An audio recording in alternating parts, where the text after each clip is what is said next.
आप सभी को नमस्कार। मैं बाल संस्कार शाला से मुस्कान राय आपको आज एक सूरवीर की पराजय कहानी सुनाने वाली हूँ। एक राजा था, वह बहुत बलशाली था। उसके चर्चे दूर दूर तक थे। वह अत्यंत पराक्रमी, सूरवीर, युद्ध कला में निपुण, एक पराक्रमी योद्धा के रूप में उसकी ख्याति दूर दूर तक फैली हुई थी। उसके चर्चे इतने ज़्यादा थे कि कोई भी शत्रु उससे लड़ाई करने से पहले बहुत बार सोचता था, क्योंकि वह राजा आज तक एक भी युद्ध में हारा नहीं था। कोई भी राजा उससे युद्ध करने से पहले हजारों बार सोचता। उसे पता चला उसके राज्य पे एक शत्रु चढ़ाई करने वाला है। वह राजा बहुत सोचने लगा कि कैसे कोई शत्रु मेरे राज्य पर चढ़ाई कर रहा है। राजा की बाहें फड़फड़ाने लगी उस शत्रु का निरंतर करने के लिए। राजा ने सोचा कि युद्ध से निकलने से पहले थोड़ी देर में घूम कर आते हैं तपस्वी बाबा के पास। एक बहुत महान तपस्वी थे। राजा उनके पास गया। राजा ने उनसे पूछा, हे तपस्वी नमस्कार, मैं यहाँ पूछने आया हूँ आपसे कि क्या मैं इस युद्ध में जीतूँगा या हार जाऊँगा।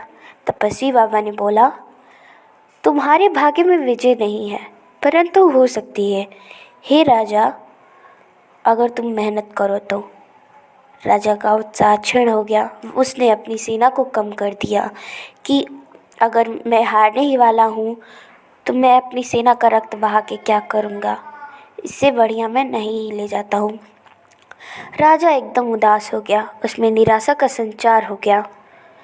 उसने इस विचार के साथ कि जीत उसके भाग्य में नहीं है, युद्ध किया। वह बहुत दुखी मन से युद्ध कर रहा था। आखिर वही होना था जो होगा। राजा युद्ध में हार गया। राजा युद्ध में जब हार गया तब वह अपने सेना को लेकर वापस आने लगा। वापस आते आते शत्रु सेनाओं ने फिर युद्ध ऐलान कर दिया। युद्ध फिर हुआ। फिर राजा ने युद्ध किया बहुत उदास मन से। वो फिर से जीत गए दूसरे राज्य वाले। राजा अपने राज्य वापस आने की तैयारी करने लगा।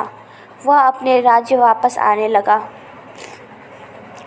राजा वापस आकर सोचा राजा ने कि फिर से एक बार तपस्वी बाबा से मिल के आते हैं। उसने तपस्वी बाबा से कहा, हे तपस्वी नमस्कार, मैंने आपसे जो पूछा था और आपने जो उत्तर दिया था वह सही हुआ, आपकी कथन सही हुई।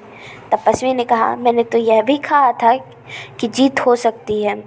भगवान कहते हैं, मैं किसी के भाग्य में नहीं बनता हूँ, हर कोई अपना भाग्य खुद बनाता है। तुम आज जो कर रहे हो उसका फल तुम्हें कल प्राप्त होगा, और आज जो तुम्हारा भाग्य है वह तुम्हारे पहले किए गए कर्मों का फल है।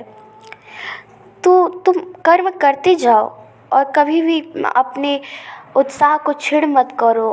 राजा ने तपस्वी की बात सुनकर बैठकर सोचा कि अगर मैंने थोड़ी और अपना उत्साह क्षीण नहीं किया रहता, बहुत मेहनत की रहती, तो मैं जीत जाता। राजा यह सोचते सोचते बहुत दुखी हो रहा था। राजा ने सोचा कि चलो अगली बार से मैं ज़रूर मेहनत करूँगा, कभी भी भाग्य के भरोसे नहीं रहूँगा। भाग्य के अधीन निश्चिंत रहना आक्रमणीयता है, क्योंकि भाग्य का ताला कर्म की चाबी के बिना नहीं खुलता। इसलिए अपना कर्म करते रहना चाहिए। हमें कभी भी फल की रचना नहीं करनी चाहिए। अगर हम पहले से ही फल की रचना कर लेंगे तो अंजाम बुरा होगा। धन्यवाद।